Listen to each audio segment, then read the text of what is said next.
love all of you, and I'm glad that I can share this with everybody. I can't say enough, honestly. People that have had a part in it or not, and then just bought the album, or if you haven't yet, please make sure you do that. But for the rest of the time we're here, just have fun and enjoy it. I want to celebrate just like you.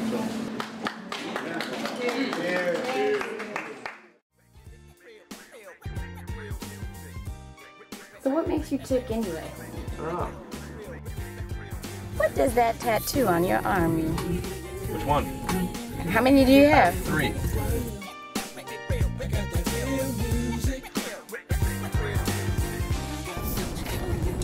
Sports was always very important to me, as far as being a well-rounded student athlete and all that. And got recruited, ended up getting a full scholarship to play ball in Division II college basketball.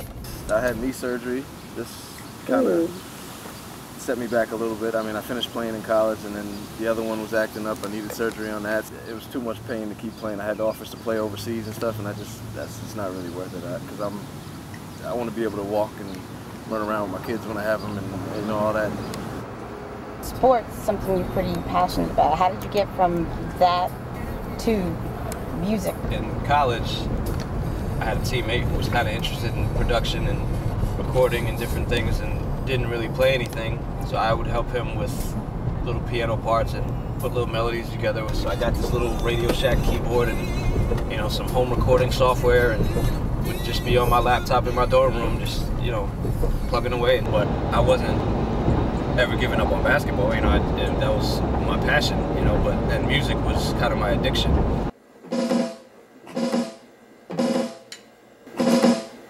Do you miss basketball? Love it. I always play basketball. Yes, I miss basketball. Of course I do. Yes, I do. But my body doesn't miss it at all. My knees. How do you just replace something like that? Or how do you just not do something like that? I don't know. I mean, I've managed with putting more energy into music, because when I was playing ball, I didn't really have a lot of time to put it into music, but it's not the same. So what about your music tattoo? I need all my soul heads to clap with me on this one. The beginning of it is that treble clef. The whole thing spells out, so that's pretty much how I relate to things and how I make my music. Kind of comes from my soul. I've been self-taught. I hate instruction manuals and stuff like that. I just love figuring things out and going through it the hard way, because at the end of the day, I've probably tried every possible option to get through something. I'm gonna sing the first verse of the song called Love 101. This song is about, I describe how to make a good love song while I'm making a good love song. This is how a chorus should go, and this is how I should let you know. And baby, this is how a love song should sound. And this is what true feelings mean. This is what I want you to see. And baby, this is how a love song should sound. Cool, cool. So what about the last tattoo?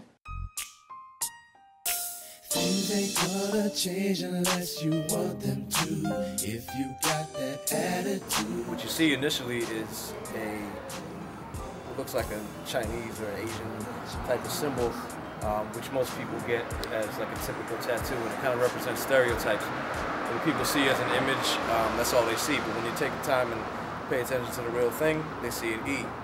When you see the real thing, you see me. Just E.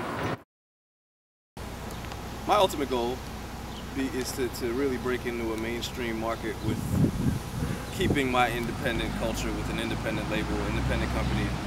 I don't want to sell out and be, I don't know, kind of like everybody else. I want to do it my way. Okay, so what's the rest of the story?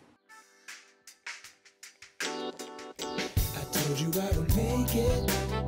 This is my calling. The smell of success is so good you can taste it. How'd you end up back here? Well, what did you do after college? I ended up kind of just sticking around. Got a job with the Boys and Girls Club as an athletic director, and originally went there to help them set up their recording studio, and got a job doing the gym. And I said, well, that's great, and it was a great job to have. I mean, for me to be working with kids with sports and music, I mean, how much better can that be? But when I said, I don't know how much longer I can really stay around here, having the option to be right next to New York or be in a place that's not really too exposed when it comes to entertainment, you know, I'm hurting myself being up there. So, you know, as hard as it was to leave them, I told the kids, like, you know, who am I to tell you to follow your dream if I don't do the same thing?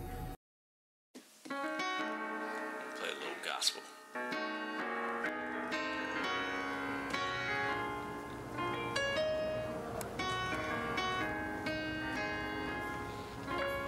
This is another one that's going to be on my second one.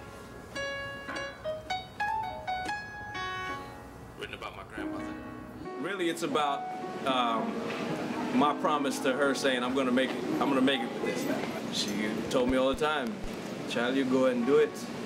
You go and do it.